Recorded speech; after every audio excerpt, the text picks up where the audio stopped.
You're thinking about buying commercial property? Here's what I look for when I purchase commercial sites on and off market. Firstly, and most importantly, is value add potential.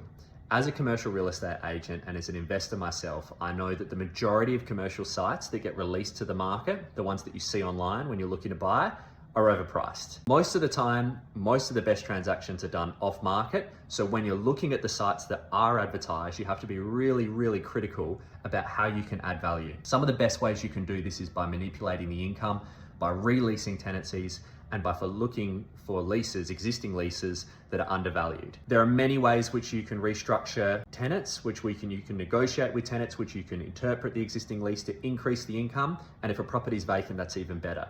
I will never personally buy sites that are already at the top of their income curve, that have already got a long-term lease, that are already locked in, that have already got the most income potential.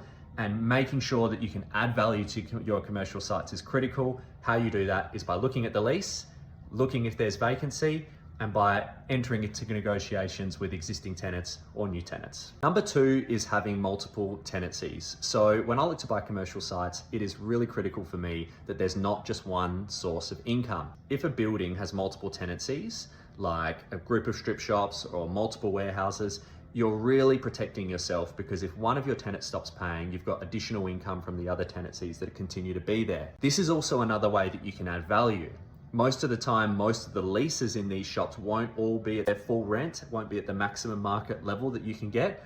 And by changing around and manipulating these leases, you can increase the value of the asset. We call these defensive investment strategies, and buying a commercial property like a group of strip shops, like a multi-warehouse facility, probably not an office, but any of these sorts of retail type sites is a much better proposition for you. It's defensive. You're always going to have an income. Even if the tenant pays late, you're okay. And it's a better strategy. That's another thing that I look for. Number three is that I chase long-term market trends. So commercial real estate is considered much riskier than residential investing for a reason. A lot of the time, the business market changes much more quickly than residential property. And sometimes there's not a use for the same commercial sites that there were previously. An example of this is office space in the city. At the moment, it's really struggling. It's very difficult to lease. It's very difficult to find replacement tenants. And it's something that I would stay the hell away from as an investor. But there's also trends towards things that commercial real estate are moving into.